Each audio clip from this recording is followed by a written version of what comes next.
So a lot has changed, man. A lot has changed. And some of our plans are going to have to be pushed to next year. I think partially. We had plans for March. And March is like basically over because we were busy buying a house and moving in and all of that. So I don't think we have time for the full on thing. And I definitely want to give that good boy his full rights for March. And I'm not going to say anything more. And the 4 people that listen to this are going to be highly confused. But you know what I'm talking about. All right. So this episode was just a matter of time. Because Absolutely. We are of a certain generation. We will call ourselves millennials. I believe that's what we are. Yeah, barely. You are like the first year of millennials. My brother is the last, from what I understand. Right. So I agree with some of it, and others I'm like, what the fuck are you talking about? But overall, yeah, I'd say we are classified as elder millennials. Right. Yeah. And early 80s babies. One of the things that took over, really, at least at the time, it appeared to me to be the world. No, yes. 100%. Was the Teenage Mutant Ninja Turtles. This is one of those things that, like, when you say overnight.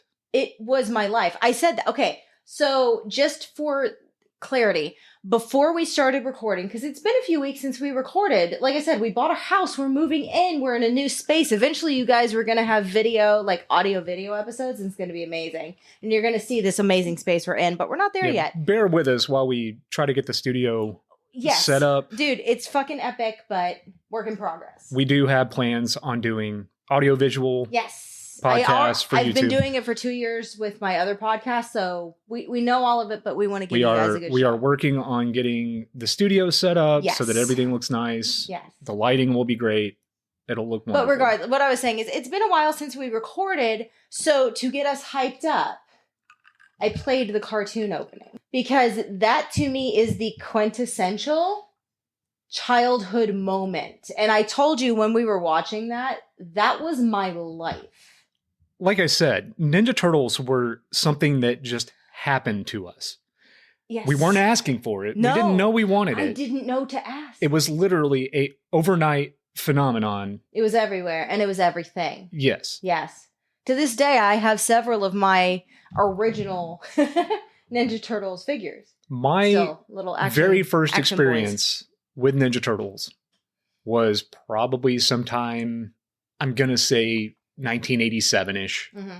I was in a Walmart as a child, and the first thing children do when they go to Walmart with their parents, go to the toy aisle. Yep. Find something you want and then beg your parents to buy it until they do. Mm-hmm. And I had seen, for the very first time in my life, the Teenage Mutant Ninja Turtle action figures. Mm-hmm. I didn't know anything about them. I didn't know it was a cartoon. I didn't know it was a comic book from the early 80s. Which is very different. The vibe is very different. Oh, yeah, for sure. All I know is that it looked ridiculous. It looked awesome. I wanted it. I wanted every single one of them.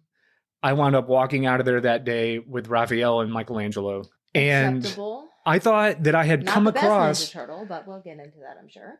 I thought that I had come across something that nobody knew about. So...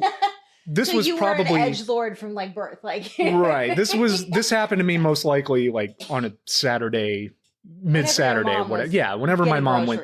Probably. Yes. Yeah. We went to Walmart for whatever reason. So by Monday morning, I took these action figures to school with me, thinking that I was gonna like blow everyone's mind with these things, and literally every kid there had some. Oh my god! I don't know what happened. But I brought them.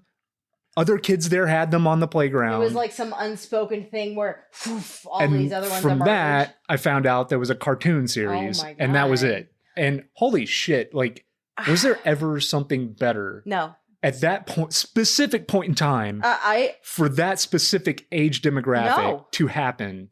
Because this thing, dude, it was took over our brains. I don't care who the fuck you were. You loved the Ninja Turtle. I mean, I was already kind of a tomboy, but I liked girly shit too. But no, everybody this I knew crossed genders for sure. Loved the Ninja Turtles. They were amazing. They appealed to everybody. Yes. In a way that the comic didn't, and we'll get into that. But yeah, I don't. The cartoon series, but basically what we're focusing on here, at least for me, this is our recollections of what it was to love Ninja Turtles. Well, this is going to be from like 1987 to 1993 because that was. Oh, I was already well out of it by 93. Right. That was probably the 7th and 8th birthdays were both Ninja Turtle themed, but that was 1990 and 1991. So by the time we get to the Getting Out of Their Shells tour, which I'm sure we'll get into, I had the tape, but even as a child by that point, I was like, this kind of sucks. What is this? Yeah, I mean, there definitely was a point in our lives where it was just like not cool anymore. Right. And then it became cool again once you start having nostalgia for it. I held on to all my figures. Well, most of them. Well, I've lost some since I've met you, but they're still, and the thing is, the box that they're in, because we just moved, I found them again. It is the same box that my probably 8 or 9-year-old handwriting is on that says Ninja Turtles. That is their box. I got rid of mine decades ago. Yeah, well, I didn't. I have a mother who likes to keep things, right? And well, I wish I had listened to my uncle at the time because he tried to talk me out of selling them. It was a yard sale that we were having, and I just shouldn't have. No, I shouldn't have, but I did. So here because when I say that I had no less than 150 of these things, see, I'm not lying. I didn't grow up with a lot of money. I had a single mother. She did her best. And you were talking about going to Walmart with your mom. With me, with my mom, it was Skaggs Alpha Beta, which is a grocery store that doesn't exist anymore. Yeah, grocery stores were selling these. Them. Yes. And if I was a good girl, I got to go into the toy aisle. My mom did not have a lot of money. Looking back now, I have no fucking idea how she, I didn't know we didn't have a lot of money. As a kid, I got everything I needed and most of the things I wanted. Yeah. But I had to be good throughout the store. And if I was... I will say this much. When I was... They were $3? They were $2.97. I remember them being about $3 because that was a big deal. So I had to be real good. $2.97 for a brand new in-package Ninja Turtle action figure. I had the backing boards for a long time. Yeah. Too. I think I finally got rid of those, but I kept those. Because of that, I was able to get, if I was really good, I could get 2. I was most likely going to get 1 every time we went to Walmart. Yeah, no, I keep in mind, back then, Walmart was not like Walmart today. It wasn't a grocery store. Grocery stores. Right. It was just a place to buy clothes, toys, I remember when they started adding and groceries furniture in there, and we were like, what the hell is going on? Yeah, they made that transition back in the 90s. But we're talking about the 80s. Every toy aisle, when no matter where the fuck did not have any groceries whatsoever. They might have had chips or something at the checkout. Sure. Candy. Gum. Right. Stuff like that. Sure. But it was a retail store, not a grocery / retail store. Kmart had an icy machine. Yeah. Anyways. So we would go to Walmart usually when my mom needed something for the house or she needed to get a pair of jeans or something for work. Whatever it was, we would go to Walmart once every other week or something on a Saturday. We went to so chances were when we went, I was at least getting a Ninja Turtle. Mm-hmm. If I was really good that week, if I had good grades, there were times when I got 3. Ooh. So that was definitely something that, God, what was I, 7, 8 years old at this point? So that was a big deal. That's interesting because you are 2 years older than me. Yeah. And my 7th and 8th birthdays were Ninja Turtle themed. So you would have been 9 and 10 by that point. I'm telling you, from 1987 to 1993 was I think I just wasn't aware of them, and you were already deep into it wherever you were in the world. And I was just younger, so I was still, Oh yeah. Look, there was not a single thing that I owned that didn't have a Ninja Turtle in it. I'm talking my backpacks, my t-shirts, my pencils. Sleeping bag. Yes, sleeping bags. Fucking everything. Everything had a Ninja Turtle on it. All of my school supplies, all of my clothes. Mm-hmm. I had some... no, I still had some uniforms. I watched the TV show after school every day. I found the picture. I'll show you. There's a picture of me sitting on my coffee table, eating pizza with a headband on, like they would have a bandana, with my, and we'll get into Pizza Hut, I'm sure. Oh, and that amazing for fucking sure. crossover. But there was a little poster that had like their 4 faces from the movie that I would like prop up in front of me so we could all watch Ninja Turtles. Yes, together. Pizza Hut managed to like grab. I mean, it was that genius. That was marketing 101 right there. Yeah, no, that's Friday night. Like as a kid, again, my mom didn't have a lot of money, but we ate out on Fridays. Yeah. McDonald's, Happy Meal, whatever. But Pizza Hut used to be the fucking place to go, and I swear their pizza used to be a lot better than it is now too. That could be just child remembrance. Old. Well, you're old. You're older. I know. I'm very old. Everything used to be better. Well, no, I won't say that. Our lives are pretty fucking good right now, actually. Oh, our lives are pretty sweet. As we sit here in the house we own. But anyways, that was a special time, though. Very. I mean, look, your birthdays were Ninja Turtles. Your friends' birthdays were Ninja Turtles. Hell yeah! Everything was fucking Ninja Turtles. Yes. Like, the world was when Ninja we went Turtles. to the swimming pool, our fucking like floaties had Ninja Turtles on them. Everything. We would go to the ice cream man and get Ninja Turtles. The gumball eyes? And the pies, the little fucking... Okay, no. Those fucking pies, though. The green pies with the vanilla pudding in the middle. Well, I think, wasn't the pudding green? Or were the shell was green. The shell was green, okay. The shell was green. The inside was like white in the middle, which... I think you're right. Looking back, it's... And I think it came with a sticker, even. Well, yeah, because it was even on that episode of Always Sunny. Like, Charlie buys a fucking box of Ninja Turtle Yes, he invests in a box of Ninja Turtle pies. Which, I mean, I probably would unfortunately have to give a pass, but I remember that, man. But you could not escape this. No, and I didn't try. You know, shortly after buying the action figures, I realized there was a cartoon series that I would come home religiously and watch after school every day. I don't remember how they came into my life. It was just like they were there. Like I said, they happened. Yeah. We didn't know we wanted it. And I mean, before Ninja Turtles, and I'm a little older than you, and I can kind of remember like G.I. Joe and He-Man. Nah, I didn't care. I was really too young. My mom swears I watched He-Man, but I have no memory of it. Well, I grew up in a trailer park, so like I just kind of hung out with the trailer park kids, and some of them were a little older. And they had like Star Wars figures and He-Man, like I said, G.I. Joe, things like that. But none of that really captured my brain quite like Ninja Turtles did. I named her Apple Jelly. I still have her. I love her. Like you said, it was life.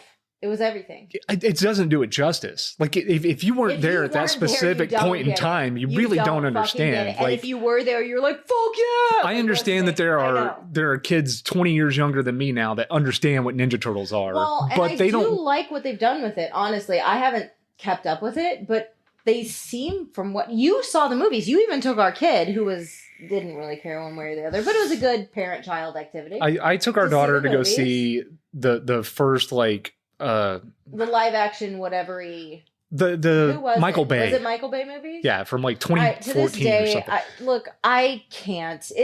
I love the cartoon and the first 2 movies. That is Ninja Turtle and the action figures. That's Ninja Turtles to me. I can't go beyond that. But yeah, you said they were good.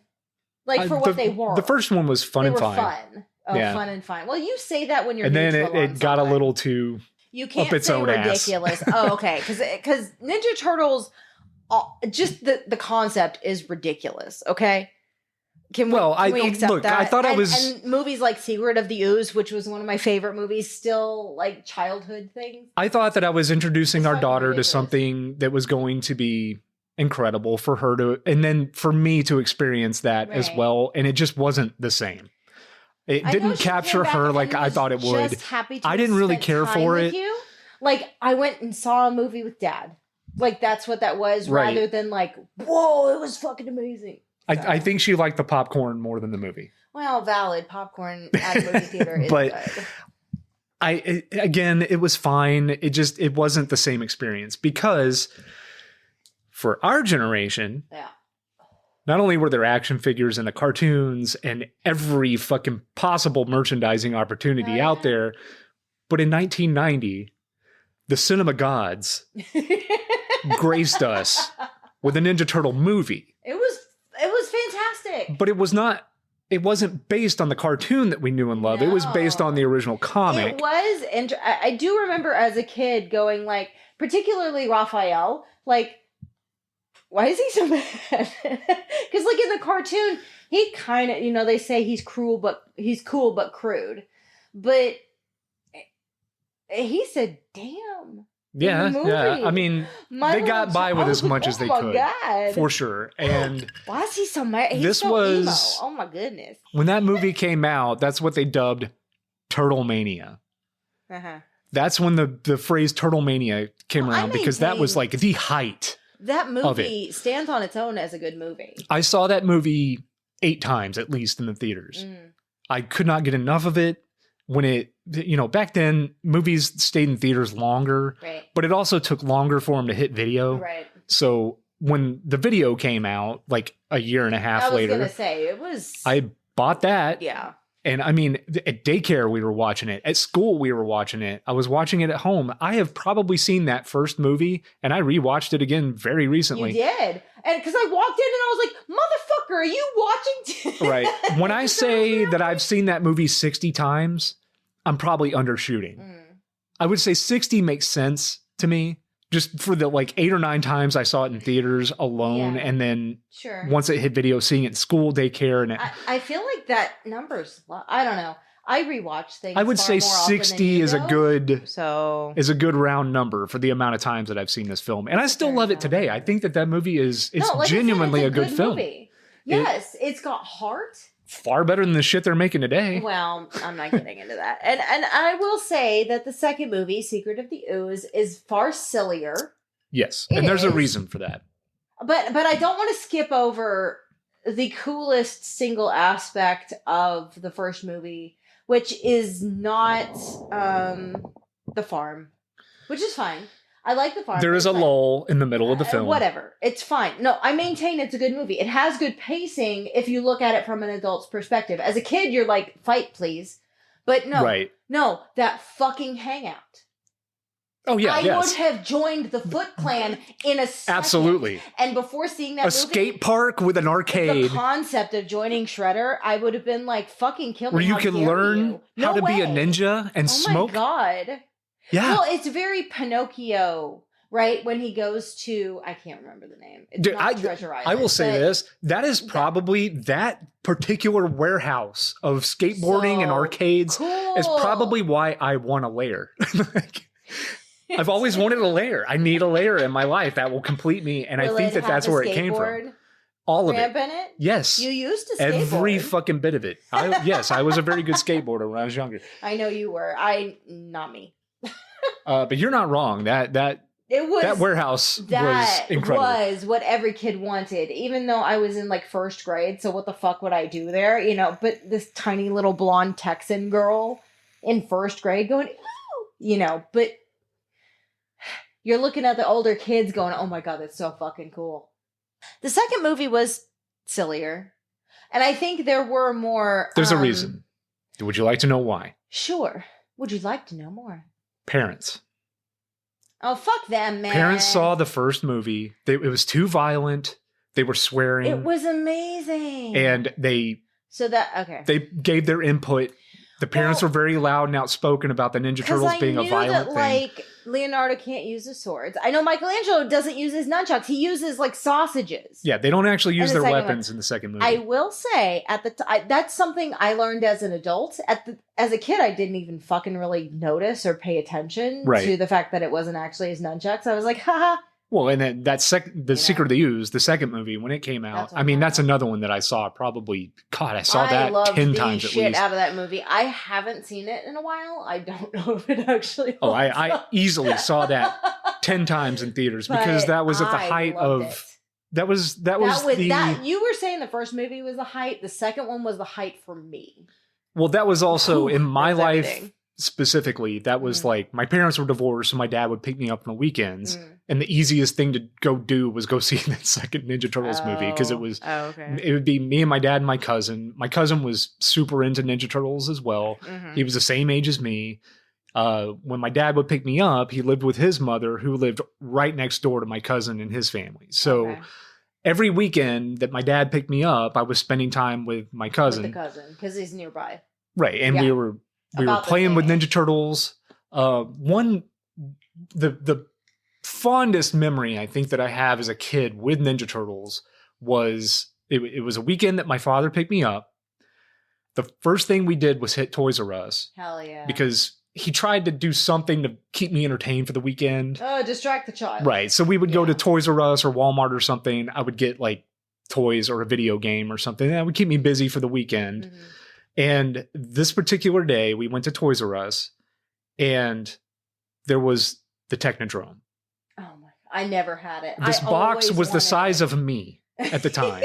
It was huge. And I saw this thing and that thing had to be like $60 to $80. I was going to say around $100 probably. And I begged and begged for that thing. And he got it for me.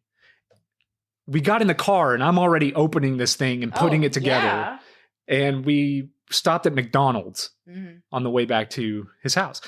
And I brought it into McDonald's with me, and every fucking kid in that place was around our table playing with it, looking at it. King of the castle. They were King of the castle. Yes.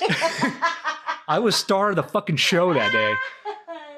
And that's probably like my fondest memory of like at least the action figure. You were holding court over these other kids that you didn't. The employees, the McDonald's employees were coming over there and looking at it. To be fair, if some bullshit kid had walked into McDonald's with a Technodrome, I never got the Technodrome.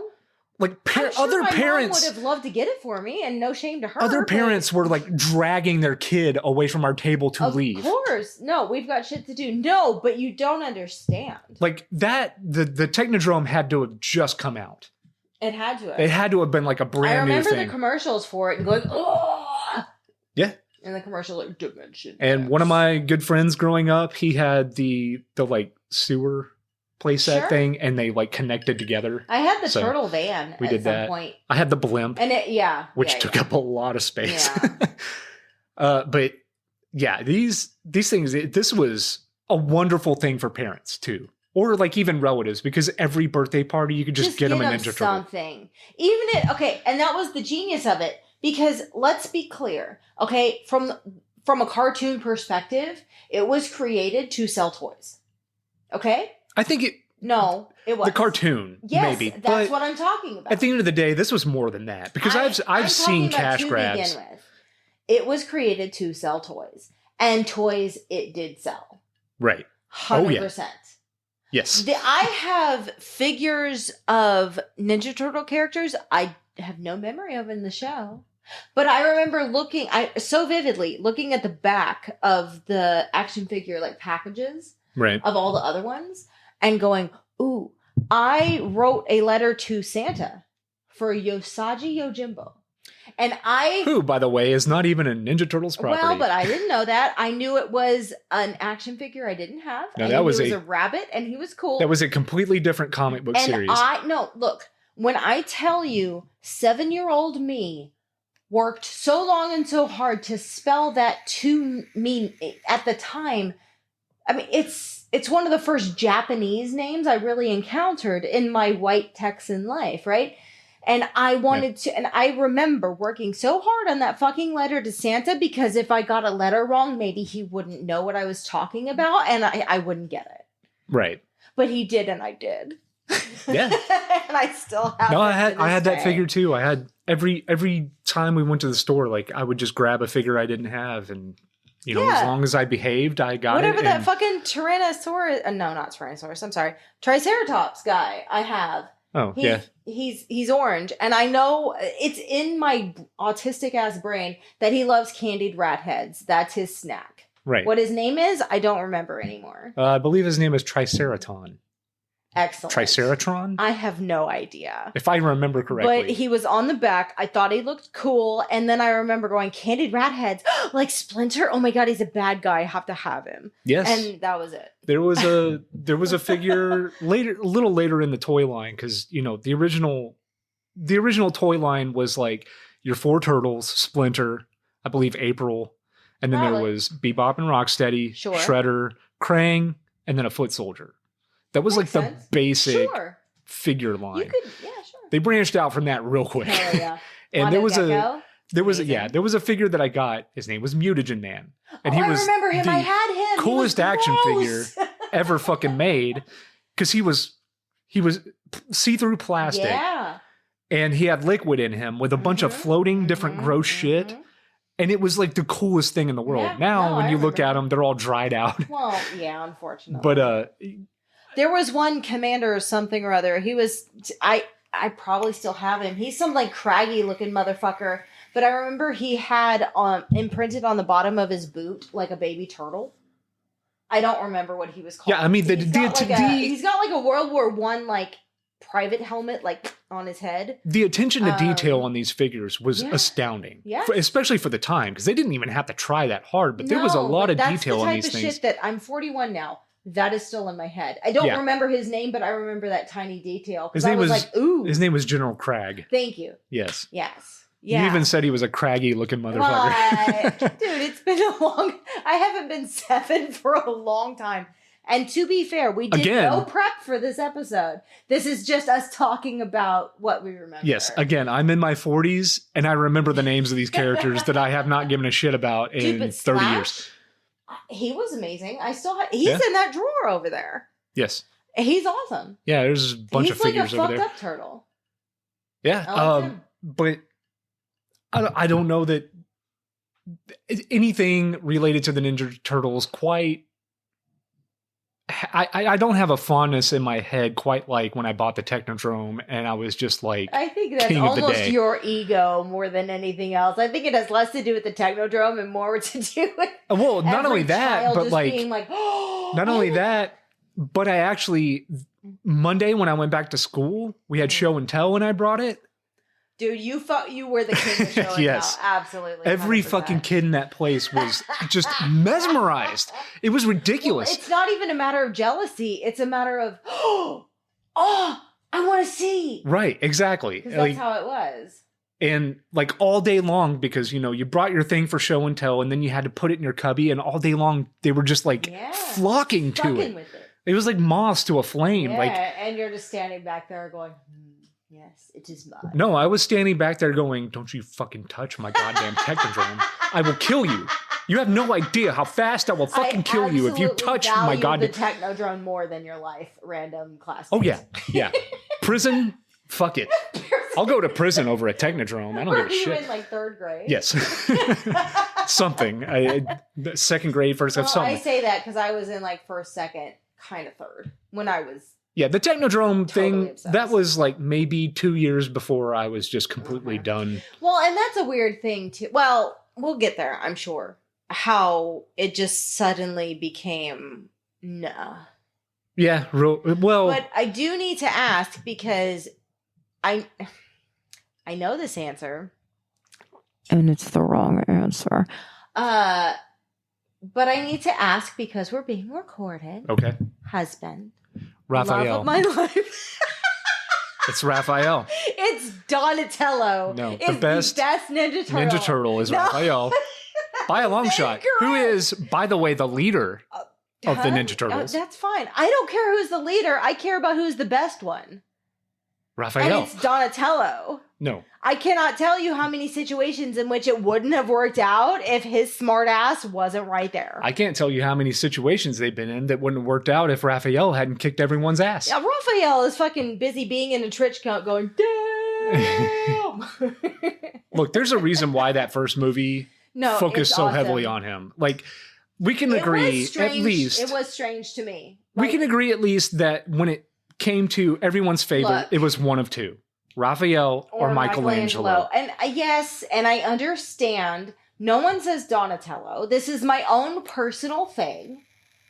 He was smart. He was thoughtful. He was the smart one. You like him because he was gay. I do like gay boys. That's the answer. Anytime you like something, it's because they're gay. What are you talking about?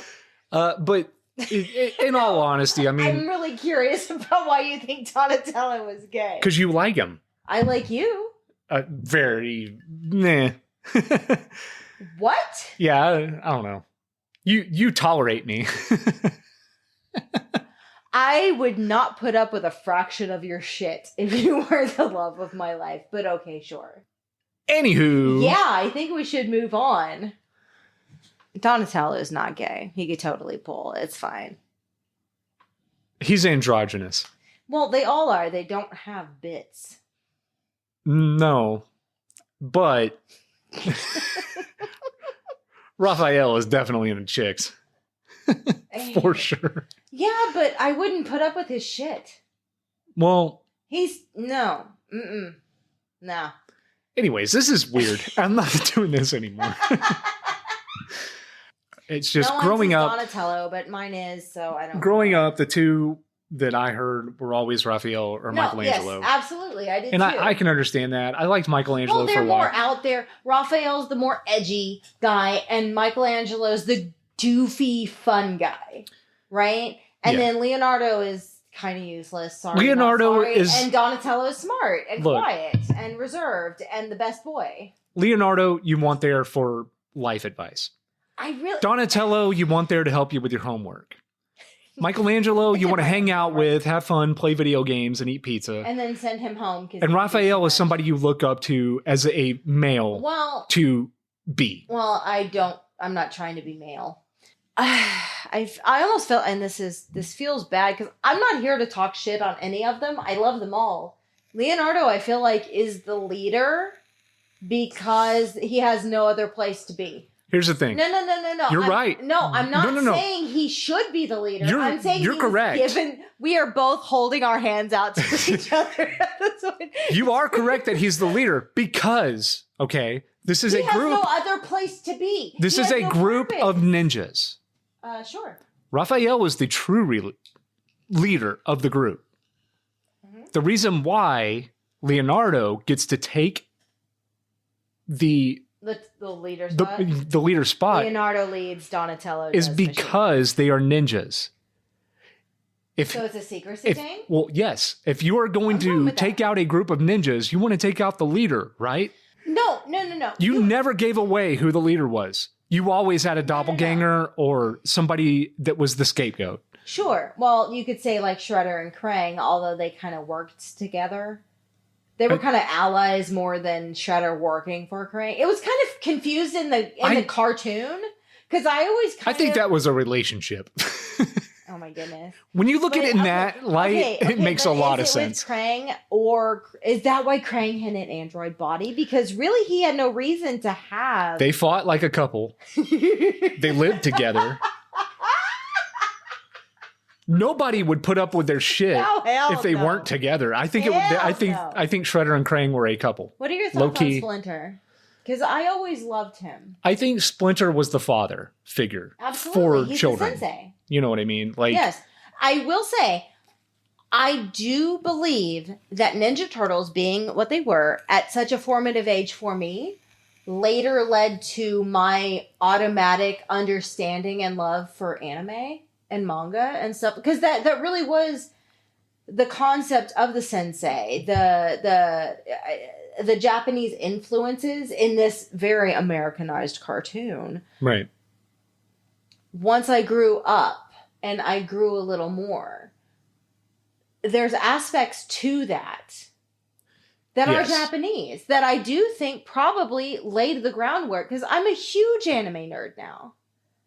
Yeah. So, never mind. Well, for me, Splinter was like, I have no doubt in my mind. He was the father. I'm so sorry. My dad died in 2011. He was the father I wished I had. And I feel like that's, whether a lot of our generation is aware of it or not.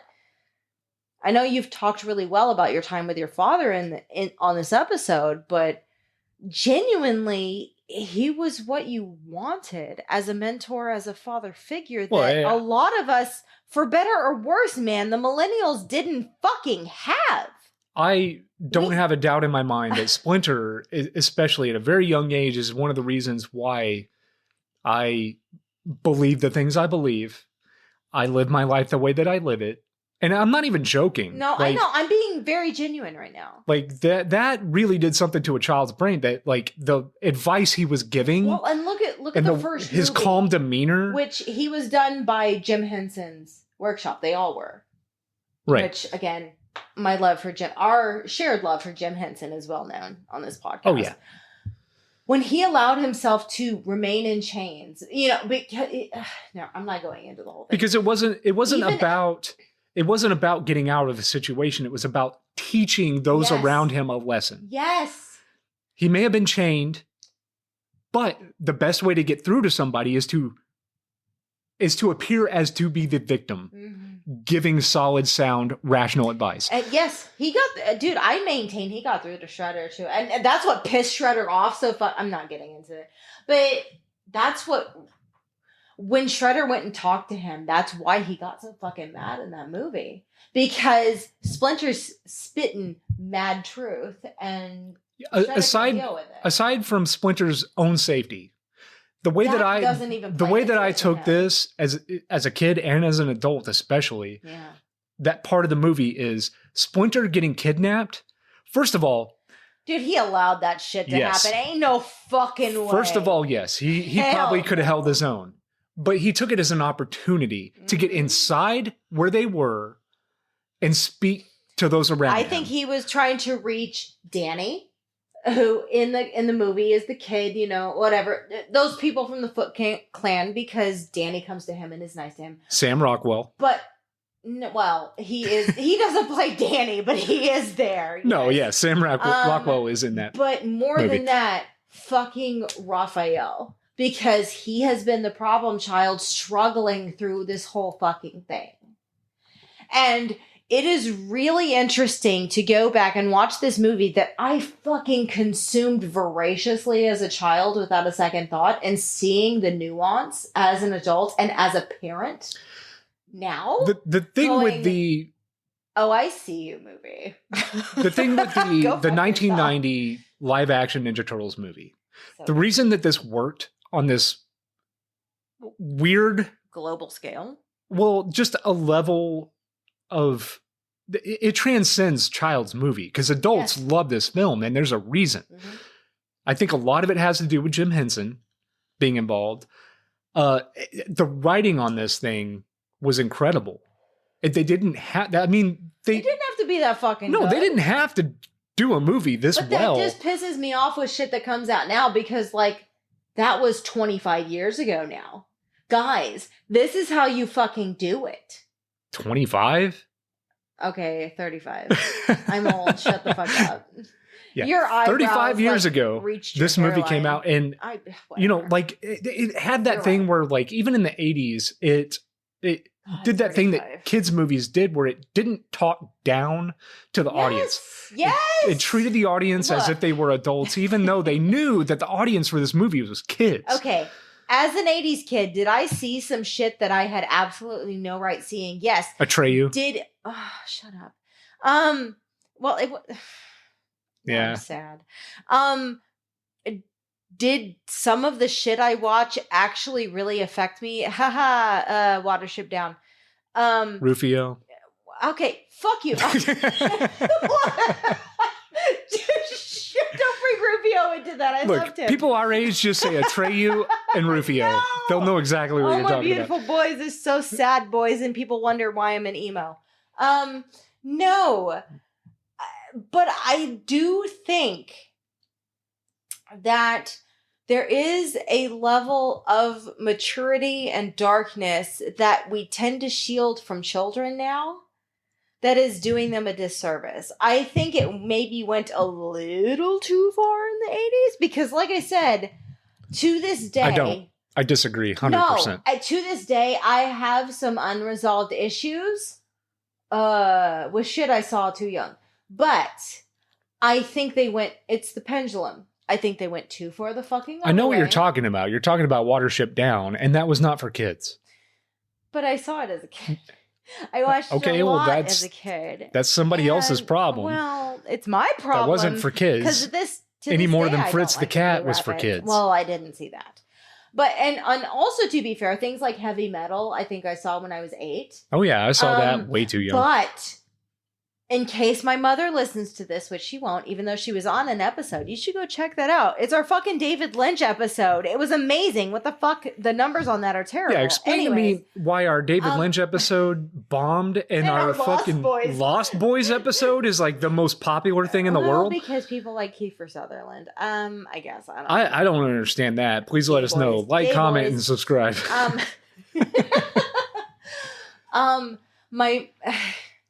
My mom and my dad told me not to watch heavy metal. And then they left. My dad showed me a lot of things. Of course I fucking immediately watched heavy. I also watched The Forbidden Zone, which is a black and white movie with Danny Elfman and stuff like that. And I don't fully remember that. I thought that was ladies. Christopher Walken. No, what are you talking about? No. You are talking about... Oh no, it's a Stephen King. The Dead Zone. Yes, thank you. It's a Stephen King story. Okay, you're right. Forbidden Zone has Oingo Boingo. It has Danny Elfman and his brother, and a frog man and some naked ladies, and it's black and white, but intentionally so. But after that, on the VHS tape that they had recorded was heavy metal, and parts of that to this day stay with me. Yay! I can see that. But again, that wasn't for kids. No, they told me not to watch it, but there's no quicker way to ensure a child I'm talking about like kids movies from the 80s. Right. Your Jim Henson stuff, your Dark Crystals, your Labyrinths. Hell yeah. Things like that were just... Secret of NIMH even was very dark. Extremely dark. Dude, fucking... But they showed us that in school. The Land Before Time had fucking actual trauma when the mom was killed by the shark tooth. That's why I disagreed earlier, because I think the 80s movies kids movies from the 80s did it well. Fair. I grew up in a very... By the 90s, they were trying to like untraumatize kids, and today they're just like putting them in bubbles. And no, it's ridiculous what they're doing to kids these days. But we come from a different generation that grew up on these types of films. Yeah, but we also showed our kid all kinds of shit. Yeah, but that first Ninja Turtles movie, like, I think that was extremely important. That was perfectly age appropriate. It was a little more mature, but that's what you want, right? To push you a little for I think the worst word that is said is damn again, which is Raphael like letting his anxiety be known and his frustration with the situation. Right. And I like that shit. And I can tell you where Ninja Turtles died for me. Oh, are we on to that? Yeah. Okay. Do you remember when you just like weren't interested anymore? Yes, I do. I can tell you exactly. All right, go ahead and then I'll tell. Okay. So I was sitting in my closet in apartment 224 in Eden Tree Apartments in Carrollton, Texas. And I was in 3rd grade, I believe. And I had just gotten a cassette tape. And I had my little it was my mom's Walkman because we couldn't afford for me to have my own. See, that didn't kill it for me. No. Hold on. And I sat in my closet, in our shared closet, because it was a 1-bedroom apartment. Again, we didn't have a lot of money. And I listened so eagerly to the Coming Out of Their Shells tour. Right. Like recorded tape. I believe I got it at Pizza Hut. For those of you listening that may be too young to remember, the Coming Out of Their Shells tour was it was something that they did, at least in Texas, it was at Six Flags. I did meet Michelangelo at Vista Ridge Mall in Carrollton. The Turtles came to my mall, but then Donatello wasn't there, and my little baby heart was heartbroken. Well, that was an oversight. No, they came to my mall. And I have my pictures. They did stuff like that, but I'm talking about specifically the Coming Out of Their Shells tour. I saw that shit too. It was a musical. Sure. That came through when it came through Texas. It went to Six Flags, so you had to go to Six Flags to see it. Theater thing, right? It became the Batman Super Show, right? Theater thing, and it was a. This is so niche for anybody who. It was a stage play musical. Featuring the Ninja Turtles, and Pizza Hut was sponsoring this thing. So if you went to Pizza Hut and bought a pizza, you could get a cassette tape, and there was a program and all kinds of merchandise. I had a T-shirt. Associated with this Coming Out of Their Shells tour. I remember sitting in my closet looking at the cover because it was Michelangelo. Yes. Who was the most popular. He was always the most popular Ninja Turtle. But even the cover, I remember there was something about his smile. It mildly freaked me out. I don't know what it was. I know what you mean. Yeah, it was unsettling. It is pretty unsettling. And I was like, what? It's a little too hyper realistic, but also in a cartoony way. It's a weird, uncanny it's almost valley like a creepypasta. Yeah, it's not good. So I put my mom's little headset on, the little earphones or whatever, and I listened to it. And the first one's kind of a bop. It was okay. There were some good songs on there. I listened to it recently, and I still, to this day, maintain that there's some good songs on that. Like didn't 3. Make it through the tape. Yeah, I understand. Sometime, it's really sad looking back. Sometime during the course of listening to that, my Ninja Turtles era ended. Well, that's unfortunate. And that was that. I never saw the third movie. I don't know. Looking back now, it's been too long. And again, we did no prep for this episode whatsoever. So I don't know whether the third movie came out the Coming Out of Their Shells tour. The Coming Out of Their Shells tour, I believe, was 1991. Okay. The third Ninja Turtles movie, I think, was 1993. I never saw it. To this day, I haven't seen it. I won't watch it. I know they go back in time to like Edo era Japan. It's funny you mentioned that. Oh God! Because now we can talk about my experience. Yeah, no, go for it. That's where what killed my absolute obsession the Ninja Turtles for me. Ninja Turtles just pittered to such an ignominious stop in that closet in Carrollton, Texas. So, as a child, weave me a story, baby. My father had a subscription to Wizard magazine. He would get them, he would flip through them, whatever, and then give them to me. And one of the issues, they had mentioned that there is going to be a third Ninja Turtles movie. And at this point, I was at the peak of my absolute... like 4 times. I was at the peak of my Ninja Turtles fandom when I heard that a third movie was coming out. Okay.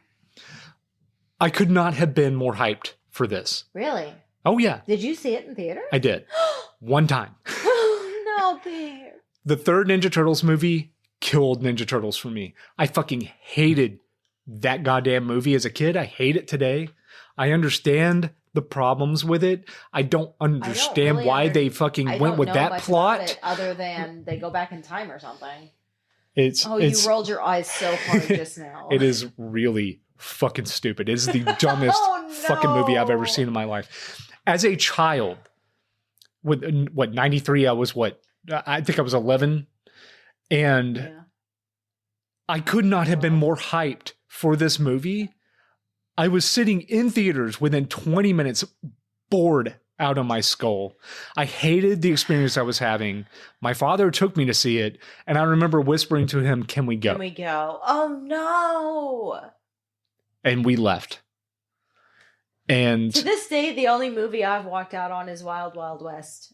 Yeah, I couldn't. I think we made it before I asked him if we could leave. I think I was maybe 40 minutes into that. So sad about the sudden, unexpected that's death the moment. Of something you love. That is the moment that Ninja Turtles died for me. That we both remember so vividly. That moment is. The good thing about that is, shortly after that, like, I really got into like the X-Men. I got into Sandman. I got into Preacher. I got into like shit that I found out about like after I met. Oh yeah, you. yeah, all those fucking like 20 years later or whatever. Well, no, but still. Yeah, so I mean, I was ready to smoke. All right, I was ready to have a cigarette. You're like, I need some whiskey and a Marlboro Red. I've been through it. I'm known. I was ready to have a cigarette. I was ready to skip school. This bullshit. Yeah, I'm jaded. So I needed something a little more adult. Oh. And to me, that was, X-Men, Sandman, Preacher. I had a friend growing up named Miranda who I thought was super cool in a lot of ways, but. She loved the X-Men, and she had all these X-Men comics. I hope she still has them, because I'm sure they're worth a lot of money. But she was the first girl I ever met that had, like, comic books. And I was like, you're such like a Mickey Mouse, like super preppy girl. What the fuck is this? Nothing wrong with She that. also had all the really cool Doc Martens with the different patterns. It was bullshit. Mm. But she was my best friend for a long time. Anyways, I retreated into girldom at that point, I think, for a long time. The boy world hurt me with Michelangelo's creepy, uncanny valley face and the songs. Yeah, that's weird. Like that.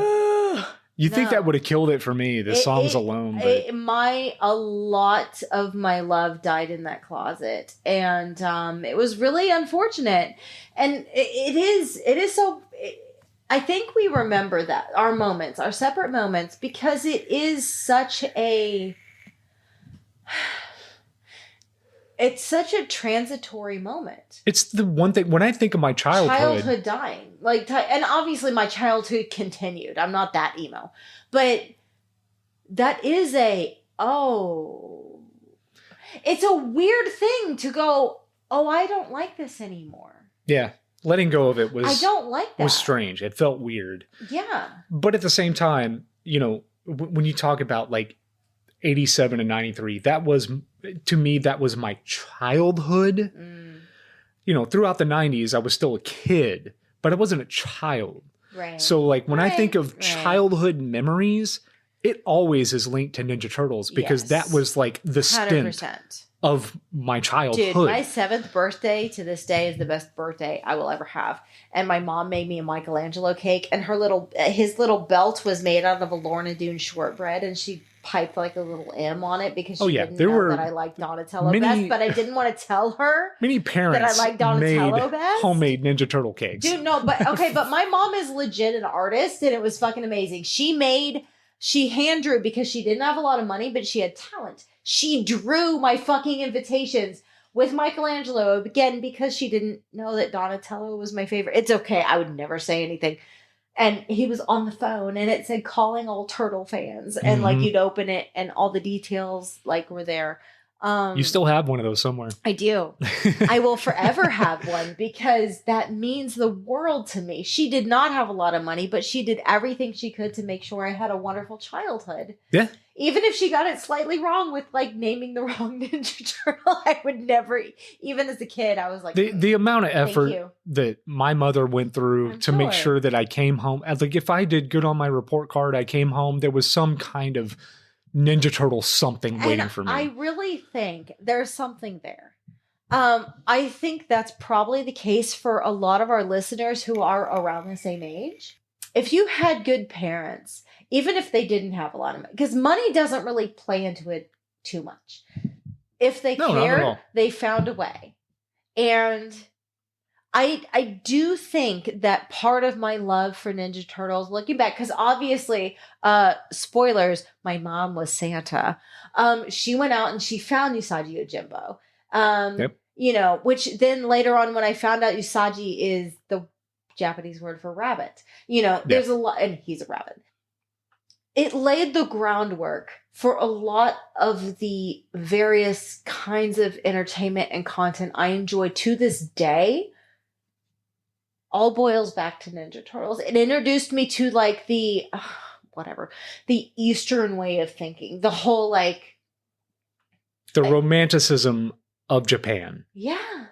And Japanese culture. And the honor and the whole teacher, the whole sensei thing. And all of that, I think really did for a lot of our generation. And I would not at all be surprised to find out that, some study has been done that shows that people who love Ninja Turtles grew up to love anime. Duh. Yeah, of course. It really opened your little tiny white bread, blonde haired, blue eyed, which we both were. I mean, I had green eyes, but still. View of the world into this wholly different thing that was so mainstream and yes, Americanized and all of that, but it still had hints of that kind of mysticism. When Splinter spoke, you fucking listened. Yeah, everything he fucking said was with purpose. That was a very powerful character for our generation. Yes. For sure. Because again, for better, whatever, my dad's one that dead. you just can't find have anymore. For you and me, we did not have the best fathers. No. I know you've talked your father up a lot in this, just your time with him, but we did not have overall very good dads. But that really did open looking back, it really did open my tiny little eyes to a lot beyond what I thought I knew. Even through the veil of stupid, honestly, really stupid, Saturday morning cartoons. The Case of the Killer Pizzas. I had the VHS. I still love it to this day. Yeah. Looking back, wow, that's a xenomorph, but born from a meatball in a pizza in a microwave. But also, I do need to give a shout out to April O'Neil. Fucking badass bitch. I do like her. She tried her best. Okay. Did all the turtles want to fuck her? Kinda, and I'm not getting into any of that. Please don't. Dude, it was really obvious. It's a whole at least in that first movie, it was pretty obvious. Well, and in the cartoon too. Come on. Kind of. And she was all in yellow, which is my favorite color. Not because of April, but just in general. Yes, I think that this franchise, especially for people of our generation, like it really hit us in a way that we weren't ready for, we weren't quite expecting, but we were all in. We were all in immediately, and 100%. It was every kid. There was not a single kid you went to school with that didn't love the fucking Ninja Turtles. Yes. Like I said, boy, girl, didn't matter. Yeah, the teachers were sick of hearing about it. Our parents fucking hated it because we didn't stop talking about it. We didn't even get into never let it show. We didn't even get into the video games and things like that. When I went into the arcade and for the first time saw that Ninja Turtles arcade. Hell yeah. With 4 fucking players. That was a big goddamn deal. I could beat Donatello. You could. He wasn't the best option, but shut up. Donatello was the one that was always free because nobody wanted to play as him. I don't care. He's my favorite. But yeah, I mean, like I said, this was an overnight phenomenon. It was an overnight success. It really did just tap into that. Like I said, I have no childhood. Memory when you have a very clear memory on when you found them. I don't have that. Oh yeah, absolutely. It was just like it's like BC and AD. It's just in my mind. It's like before Ninja Turtles and after. Right. But that transitionary period, I have no memory. I don't know. It just wasn't, and then it was. Yeah. And then it was everything. Today. Like do I give a shit? Not really. But I still do enjoy watching that first live action movie. I don't need to go back and watch the cartoon series because I'm sure we tried that great. A couple of years ago and then just let that lay in the past. Yeah, I don't need because I remember loving it dearly. I'm not going on eBay and buying all the figures. I'm not gonna stock our shelves full of Ninja Turtles toys. I do still have several. I do still have Raphael in his trench coat or whatever, or maybe it's Donatello. I don't know because I think it was Donatello. The 4 had lots of different series of undercover. There were a lot of weird, wacky action figures. Sure, I know I have Michelangelo on his surfboard thing with his Hawaiian shirt. That was from that same line. I have that. I think I can't remember if it's Raphael or Donatello who's in the trench coat who had the little Donatello. Briefcase. Yes. And if you open the briefcase, there's a little, and it's still black, it's a sticker. like the color of the. No, it's not even a sticker. It's molded in there, but it's the same black as the briefcase, but it's a piece of pizza. Oh, I thought it was a sticker. Anyways, no, some of them were, but the things that went on the surfboard for Michelangelo were definitely stickers. I have a Michelangelo that has his tongue sticking out, that has a little switch on his side that if you roll him up, his wrist rotates. Yes, you wind him up. He has nunchuck action. It doesn't work so well anymore, but to be fair, it's been a long time. They tried. They did. They did what they could. It was $3 at Skaggs Alpha Beta in 91. What the fuck do you want? Right. But I think in just to recap everything, we wanted to do just a brief discussion on our childhood, and we both agreed Ninja Turtles were like the biggest part of that. Is something we could talk about for an hour easily. And I think it's really cool to do it now when we're in our new house. Like, we are full adults now. There's no denying it, for better or worse.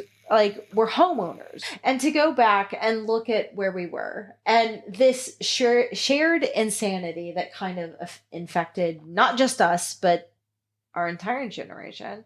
Oh, yeah. All of America, at least. I'm glad I lived it. I'm glad I got out of it when I did. But I'm also, like I said, I haven't seen a whole lot of the shit. I know it's still, as far as I'm aware, it's still going now. Oh, there are rabid fans of the Ninja Turtles out there these days. And I love that, because even, it's not for me.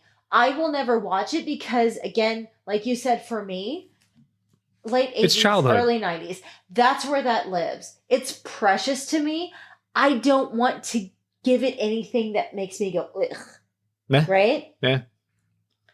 But I'm glad it still lives. I'm glad there's still children who have their own versions of Leonardo, Donatello, Raphael, Michelangelo, whatever. The Ninja Turtles are no longer owned by Mirage Studios. They've been sold off to Nickelodeon. So they're doing whatever the hell they want to do with it. And, it lost all of its appeal or charm for me.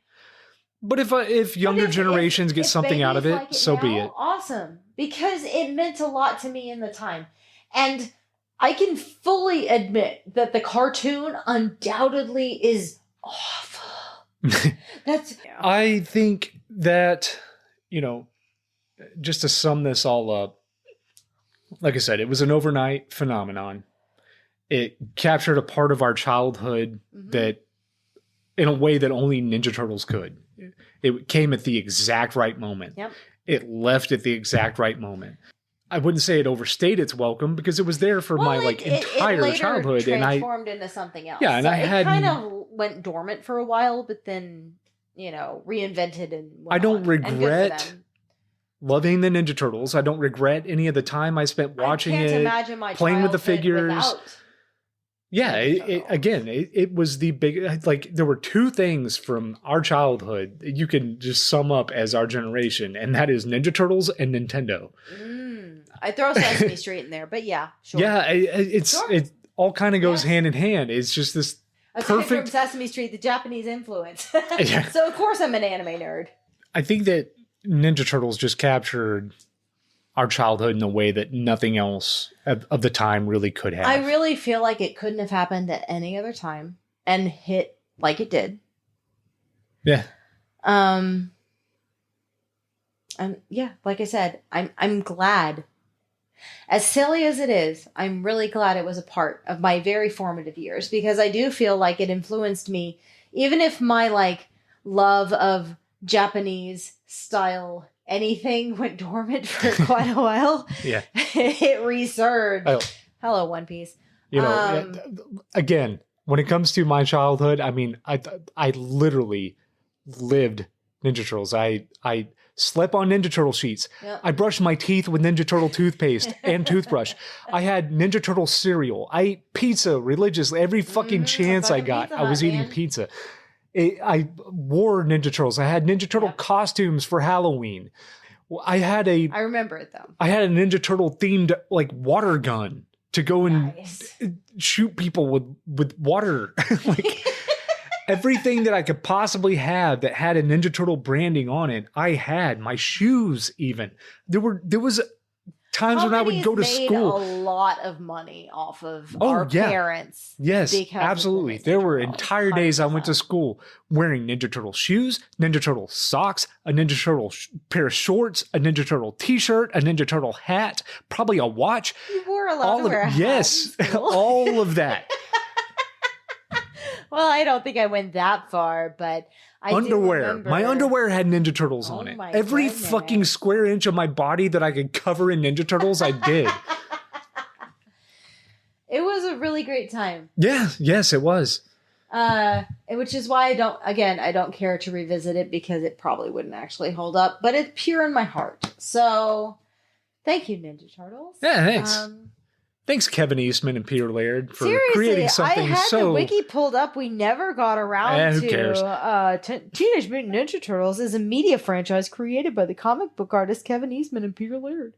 Yeah. Well, and all that. If you guys have got anything out of this, you can go research yourself. If you don't know who the Ninja Turtles are, I feel bad for you because I don't know how you could possibly be alive today, even if you are 70 years old and not know what the fucking Ninja Turtles are. There was a time in which it wasn't like, I would say, like, my brother didn't grow up with Ninja Turtles. He was born in 95. So, 95 to the early 2000s. He was the Bionicles kid. He was. Yeah. Yeah, and Roly Poly Oly and things like that. Pokemon.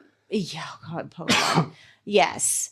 Yeah, Ninja Turtles kind of bookends that, but Pokemon, just continues to this day. Yeah, I remember, right after Ninja Turtles was, Power Rangers. Yeah, which was my sister, Rachel. Yeah. Her, she's 5 years younger than me. My brother is 11 and a half years younger than me. So, yeah, she went right into Power Rangers and was like, oh my God, I'm Kimberly. I'm the Pink Ranger. I'm going to marry Tommy. R.I.P. that guy. I don't remember his name. I'm sorry. Jason David Frank. Thank you. I didn't like the Power Rangers. It was not my thing. I thought the Yellow Ranger was cool. She died too. I know, that's terrible. In a car wreck. Horribly. And then people tried to make it racist because she was Asian, and I was like, "What? She was the saber-toothed tiger? What? Shut the fuck up." Anyways, yeah, no, I don't know. Okay, well, no, Godzilla. I was gonna say Japanese influence on American culture, Nintendo and Sega notwithstanding, because I almost feel like video games are apart from that to a point. Because there's not a whole lot, at least in Nintendo, Super Nintendo, the big releases, and Sega, a whole lot of actual Japanese influence on those games, like Mario, Luigi, Sonic, all of that. Yeah.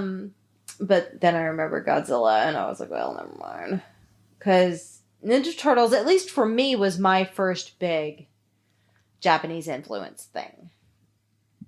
Yeah. For all that it was written by two white boys. Yes. And based on Daredevil. Well, I didn't know anything about that. But yeah, I mean, I don't regret any time I spent as a child loving the Ninja Turtles and just it was a sad moment, and I grew up literally bathing myself in Ninja Turtle bubble bath. I did have that, and that shit was amazing. Yes, everything had a Ninja Turtle in my shampoo. All of it. And I don't regret any of it. And again, it's one of those things that, when I think of my childhood, I do think of the Ninja Turtles. It's inextricable, man. They are bound together. 100%. Yeah. It is a relatively short, for me, but very powerful point in my life. Yeah. So I'm glad I had it. All right. It makes me happy to be 41. What can I say? We can call that an episode. Jess, where can people find you? I'm Jess Moon. I'm at JHL Moon on Instagram. That's about it these days. You can find me. I'm out there. I'm on Facebook, Instagram. Who the fuck are you? Chad J. Moon. Oh, okay. And you can find us on YouTube at youtube.com/@theprettylittlepodcast 69420. Mm-hmm. Bye. Bye.